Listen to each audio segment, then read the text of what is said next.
We will print the money. The other countries, when they say, wait a minute, that's worthless, we want our money, what do you think, they're going to let us keep our oil? You think they're going to let us keep the Anwar? The Gulf?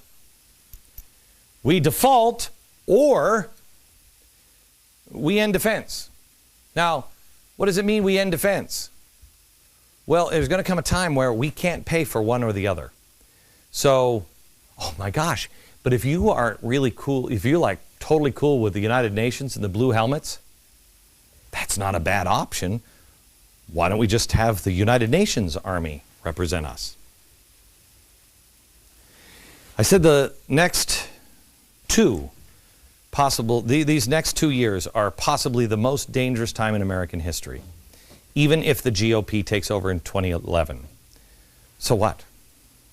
First of all, since when have we been tight with a pocketbook? Secondly, President Obama still has a big fat veto pin. He's not going to allow any cut to go through unless he thinks it helps him and the Democratic Party. We're not looking, the people in Washington are not looking to help the country. They are fundamentally transforming the country. I believe, because of what Van Jones has said, anything that stirs his base to anger, like cutting education, he's going to be totally fine with. Any cut is going to hurt in the short term, but we have to cut to show the rest of the world that we are serious. And we also have to cut now because we are on this path. And right now is the time that we say, no, wait, don't eat all your provisions. We might be in there for a while. No. Don't spend all your money. Don't use your flashlights. We're going into a dangerous place. That is what we must do now. No one, not Bush, not anybody, have truly articulated what your real choices are. The closest came from Joe Biden when he said you had to keep spending. Here it is. When I say that, people look at me and say, what are you talking about, Joe? You're telling me we got to go spend money to keep from going bankrupt? The answer is yes, I'm telling you. No, that's not entirely true. You have to spend money to keep the illusion that you're going bankrupt going. You just want to keep the illusion that we're not going to, no problems are ahead. That you're eating all the food. You're using all the batteries. Joe, what you're doing is a Ponzi scheme. It's not a solution. If we keep spending, we will fall right off this cliff into the Grand Canyon. And then we won't have anything left to get us back out. If we remain standing on the edge, you're in trouble. Have you heard anybody in the media ask the president or any of his genius economists this question? Hey, Mr. President, you know, I read, I can figure out Weimar. Spending is really bad. What is your exit strategy? I mean, because if you're spending to jumpstart the economy and it's not working so far, A, when do you say, that's enough, we've tried it enough, the car's not going to start? Or when do you stop? Because right now, here's how it's playing out. We need more stimulus money so teachers don't get fired. Then they pass a bill and give the teachers enough to last the year so they don't get fired. What happens when the year is over? Hey, we need more money so the teachers don't get fired. Well, at what point do we stop getting industries and unions and keeping them afloat with money that we don't have? Closer to home on this one, at what point do we tell the unions we are not responsible for your pensions? We cannot afford the pensions. We are entering a place where people cannot afford to even eat. You're not going to get your pensions. I'm sorry. It's jobs and the country or your pension. Let the unions figure that one out. But that would require a grown-up in the room. A grown-up that will level with the American people and their union members. You people that lead these unions, you got your pensions. They're fully funded. They're 120%. The workers, you're screwing them. You face them. We're big boys and big girls. We can handle it, and we can handle it calmly. Explain the grown-up choice, because you know what? You can handle anything calmly here, and this is where we are.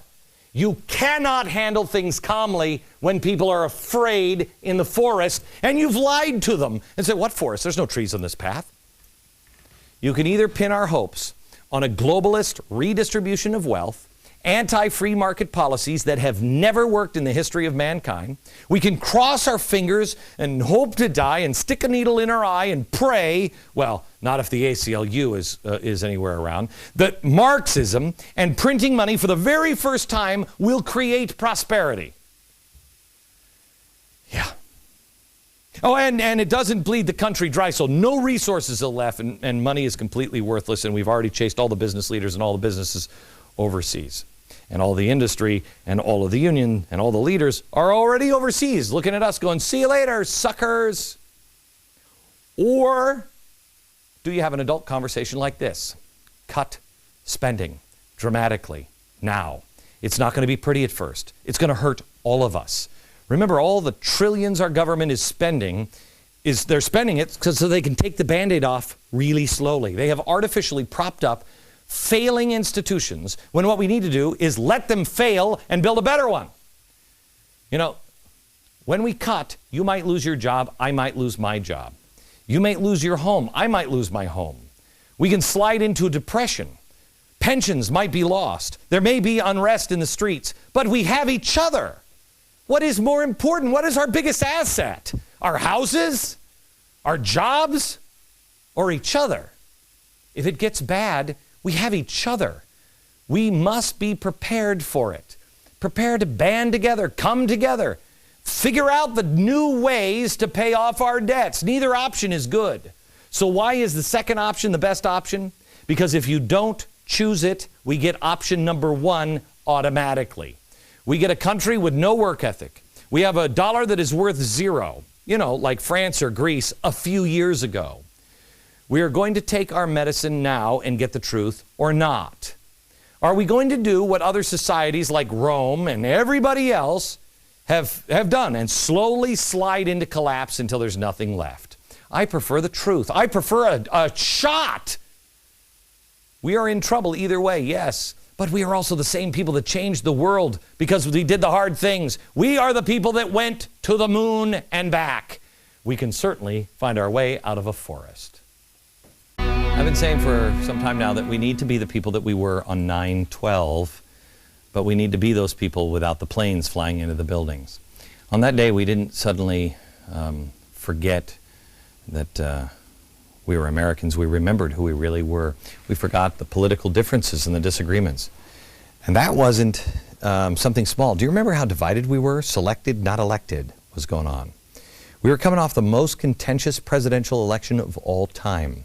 But when we saw those planes fly into the towers and into the Pentagon and into the field in Pennsylvania, we instinctively knew what had to be done. We knew we had to do it together. And we knew that we could. And that's what we did. We were frightened, but we faced our storm. We faced the forest, and we got through it. We tolerated the short-term pain, and we're still tolerating the pain of taking your stupid shoes off. We did it because we had to. There are now people overseas still fighting because they have to. Now the question is, can we come together and do the things we need to do before the financial planes hit the tower? Can we be prepared? Washington doesn't think you can do it. They want to take all of the responsibility out of your hands and place it in theirs. Don't let them do it. Some people are buying into that message, and some people are really helping that message. I want to play a call that I received on my radio show. I think it was yesterday. Watch. I was at school the other day, and I heard some people talking socialists behind me, so I listened in on them. So they were comparing how, like, FDR's New Deal programs with Obama's programs, but saying that people were frustrated with Obama, and they were saying, like, they're having a meeting today, a big, like, rally, and they're saying that they've got to try and get average students involved in radicalism, but they need to build up, and they need to find the Democrats that are frustrated with Obama and then introduce them to socialism, and in their opinion, how much better. Nicole, how it really freaked me out, because it's one thing to hear it on TV and the radio, it's another thing to hear, your peers talking 5 feet behind you about it. Okay. Not long ago, In fact, I think 2 years ago, many people, even still today, it was inconceivable to have people actually buy into socialism and Marxism and communism. It's a concept that has been proven a failure every single time, and it's a deadly failure. Well, now it's up to you. It's up to you. What do you choose? You're going to have to get out and vote, and you're going to have to get people out to vote. I can't imagine that people wouldn't vote this time around, but so many people are still not awake. What's stopping us? You've got to wake up your friends and your neighbors, and some of you are doing just that. I got a message the other day from a viewer who wrote, quote, "My cynical friend of 20 years says Glenn Beck and I have motivated him to finally register to vote, and he has convinced his wife." Let me tell you something. Fantastic. It doesn't even matter. I don't care if they're voting for a Democrat or Republican, whatever. Get out and stake your claim. Vote for the candidate you believe is bringing the truth. You make all of the difference. Now is the time.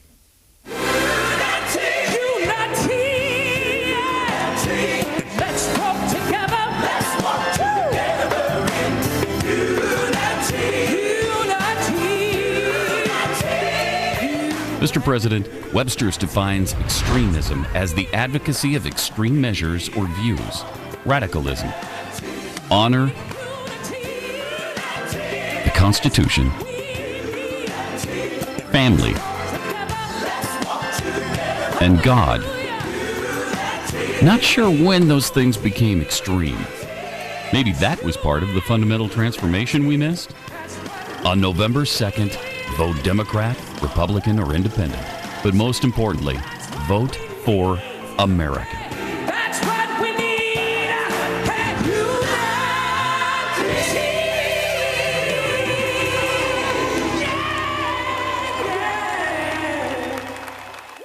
All right, we told you yesterday about cook stoves. What? Yes, we did. I told you there's a choice in America. Here's your choice, Democrats, Republican. This is 70% of Americans. The things are unsustainable. And it has nothing to do with the globe. It has everything to do with us and the way we've lived our lives. Free market solution. Get rid of the corruption by getting small government of the people. Look to our founders, their original intent. Clean up the corruption. Free the free market. Let the inventors and the Bill Gates and everybody else do their thing. Put people back to work because things are unsustainable. Choice number 2 is Washington. They say things are unsustainable, but because of our greed and our SUVs. The climate is weeping. Redistribute the wealth. That's the best way to fix the temperature, is to move money around. And global government run by elites because you're Homer Simpson. This is the merit plan. This is the Homer Simpson plan. Well, you tell me which one of those is the story of the cook stoves. Yesterday, Hillary Clinton had a global cook stove plan. Here we are, Homer and Merritt. Here you are. You're over here. You're over here. And you here on the other side of the forest. Boys, come out of the forest. I've got a cook stove plan. It will get us on the road to recovery. Here's how it works. Starting with $50 million. We send $50 million and